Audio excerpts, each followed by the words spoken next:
Hey everyone, it's Sarah with another video, and today I am going to be making marinated tomatoes to put on top of toasted bread, otherwise known as bruschetta. So why don't you just join me today and let's get into it. So these are the ingredients that I use to make bruschetta. I typically just use the tomatoes from my garden, and this is the first year that I've actually made these because I've had quite a variety of tomatoes and I've had an abundance of tomatoes. So it's allowed me to explore other options in regards to consuming tomatoes. So you can use whatever homegrown tomatoes or store-bought tomatoes that you have. I will say that I feel like homegrown have better flavor, better juices, and will overall make a better marinated tomato for bruschetta. I have yellow pear tomatoes, black cherry tomatoes. These are San Marzano tomatoes. You can also use Roma tomatoes. I have Lucky Tiger tomatoes, and then I have a Dr. Witchy's yellow tomato. But again, you can use whatever kind of tomato you want. I'm also going to be using basil, garlic, olive oil, whatever olive oil you like. I prefer light tasting because I don't like a super strong flavor of olive oil, and then some kosher salt. You can also use sea salt if you want to do that. Some recipes call for vinegar, but I'm not a big fan of vinegar in my bruschetta, so I just stick with olive oil. So why don't we just go ahead and get into it, and I'll just show you guys how I make my bruschetta.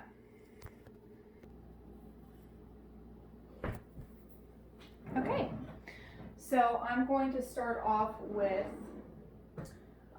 cutting up the Dr. Witchy's yellow tomato. That's I'm going to cut off some of the bad parts of the tomato.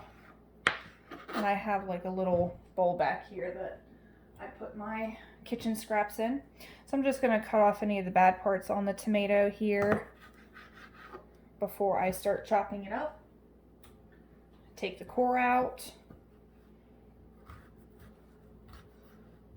And I use Dr. Witchy's as the base, which is the majority of the tomato that's in the bruschetta, is because I really enjoy the flavor of Dr. Witchy's.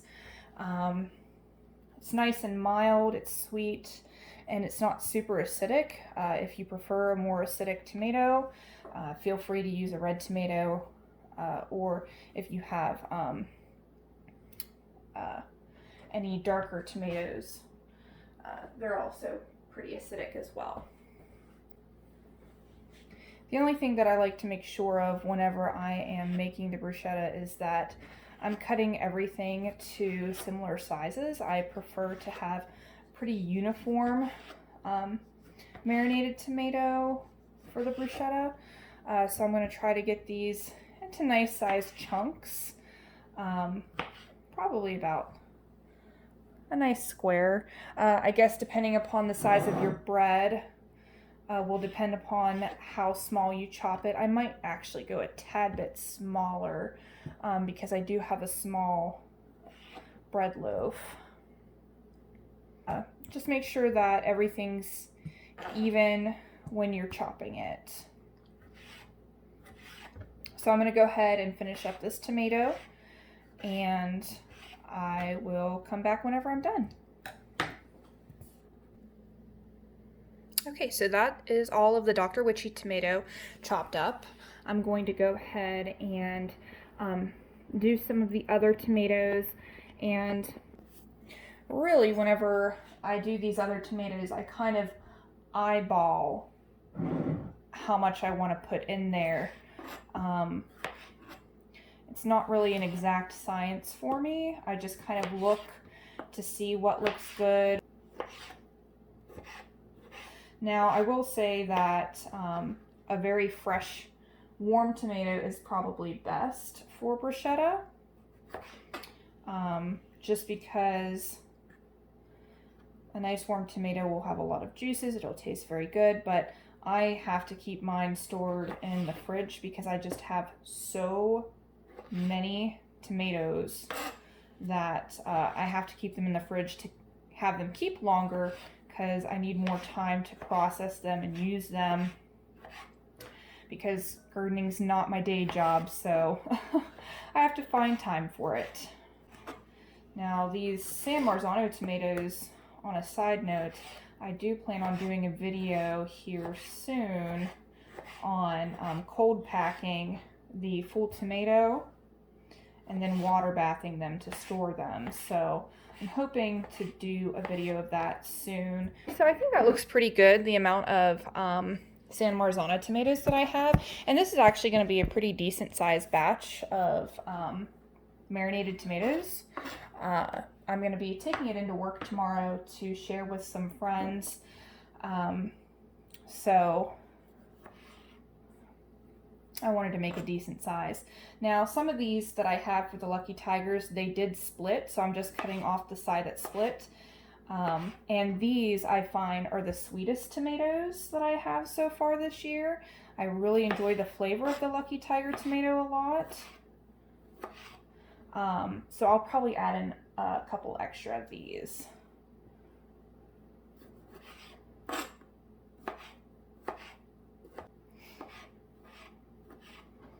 Now, my second most favorite tomato so far is the black cherry tomato. I really enjoy these tomatoes. That one doesn't look too good. They have such a unique flavor, and I don't really know how to describe it without giving it to somebody to taste. But they're sweet, but they're acidic. It's really strange. I thoroughly enjoy them. And the yellow pear tomato is a very prolific tomato. This is the first time I grew it this year, and it is just overwhelming my garden. It is growing so well. There's so much fruit. It's very prolific. So if you want a tomato that produces a lot, that's like a cherry-like tomato, because these are small, I would highly recommend the yellow pear. Okay, so I went ahead and added the yellow pear tomatoes. So I have a really good variety here. I'm going to go ahead and mix these up. And I'm mixing these up just so that they can be evenly dispersed before I start adding some of the other ingredients. And I did not save any of the juice that was on here because these are really, really juicy. So they're already going to have enough juice. Okay, I think that's pretty good.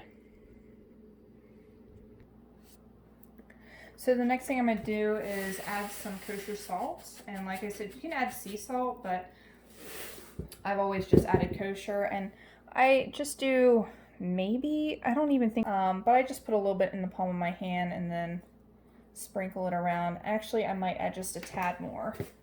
So probably a half teaspoon or just over a half teaspoon.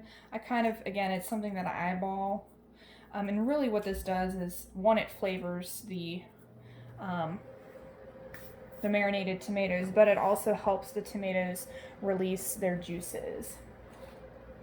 The next thing I'm going to add is basil, and this is a pretty decent size bowl of tomatoes, so I'm probably going to do quite a few leaves of basil. I think in a smaller batch I would have done 4, so I'm going to go ahead and I'm going to shoot for 8 leaves. And these are pretty decent size leaves, I mean, compared to my hand.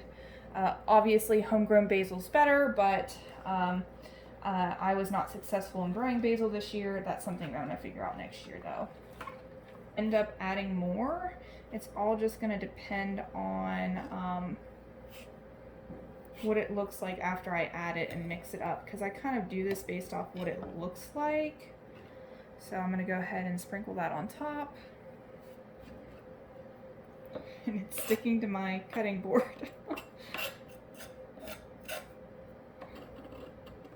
Okay. And then the next step is taking some garlic, and I'm going to finely chop. I think I'm going to do, those are some small cloves there. I think I'm going to do 2 or 3 large cloves. I like garlicky bruschetta, so, or I should say marinated tomatoes. I like a lot of garlic. So I'm just going to add that. And again, this is going to be something that you mince fine. If you have a mincer or a garlic press, that would work as well. I might actually have a garlic press. So I do not have a garlic press, but I have one of these. So I'm going to use this, and I'm going to grate the garlic in.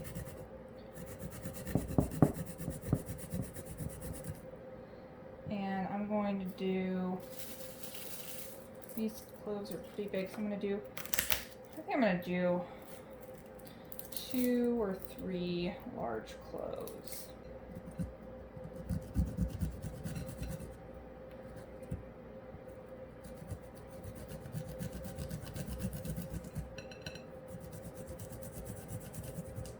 Okay, I'm going to go ahead and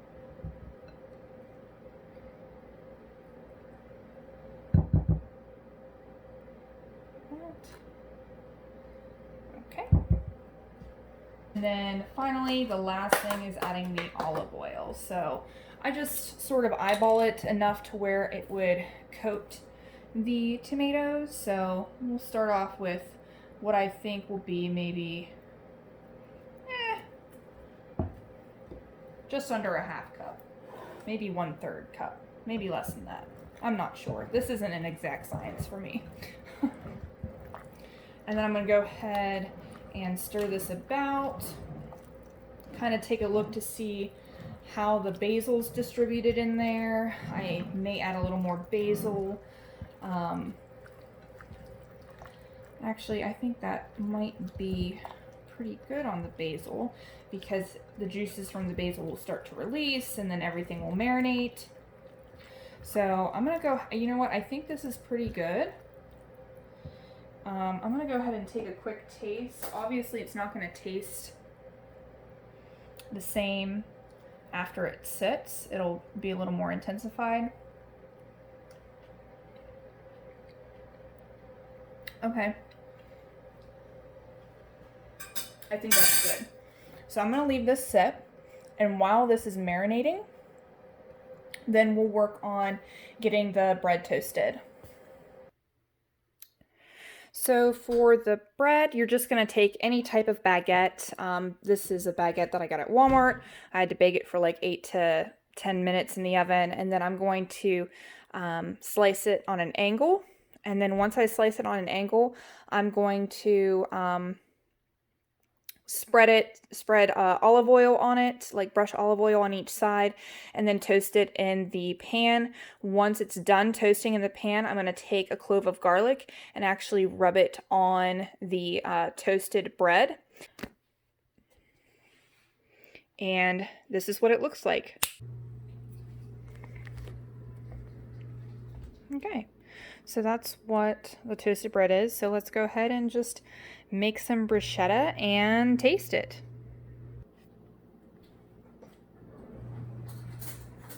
Okay, so I'm going to give a quick stir to our tomatoes, our marinating tomatoes. So they've been marinating for the amount of time that it took for me to toast all of the bread. And then let's see, who is the lucky winner? Let's go ahead and just do this one. And I know it's a small little crostini. Obviously you can use the bigger baguette if you want to. I'm going to go ahead and try to get one of each tomato on here. Wow, that was a fail. That was an epic fail. I obviously can't stack tomatoes on here. And then I do want to get a little bit of that juice. Since the tomatoes have been marinating and there was that little bit of salt, it's helping them release some of their juice. So I want to get that as well. And that is my bruschetta. So let's go ahead and just test it. This is a fabulous angle because you can see all of my zucchini, and then you can see the tomatoes that were not quite ripe, and some peppers right there. So you can see a little bit of my kitchen. But here's my bruschetta, and I'm going to go ahead and taste it.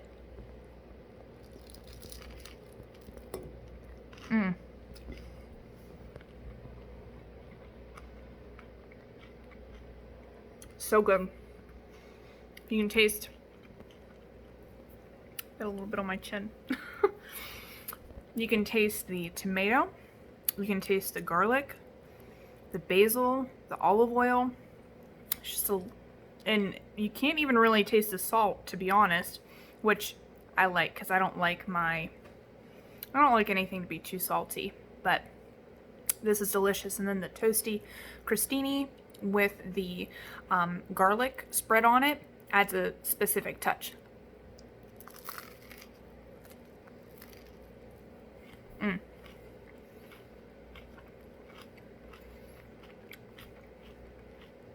So good.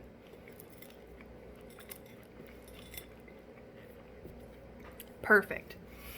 Well, I hope you guys enjoyed the video today. I'm going to probably post some more videos in regards to cooking some of the items that are from my garden. Today I actually made a roast with some of the potatoes, carrots, and parsnips that I pulled from my garden. But I didn't do a video on that.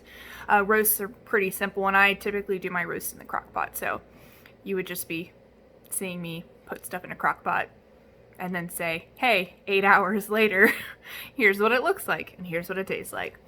But if you want to see anything specific in regards to preserving or recipes, please feel free to leave a comment in the comment section below. Go ahead and hit like and subscribe if you enjoyed the content, and hit that bell button. If you hit the bell button, then you'll be able to be notified whenever I post a new video. Alright guys, well, I hope you have a great day and happy gardening.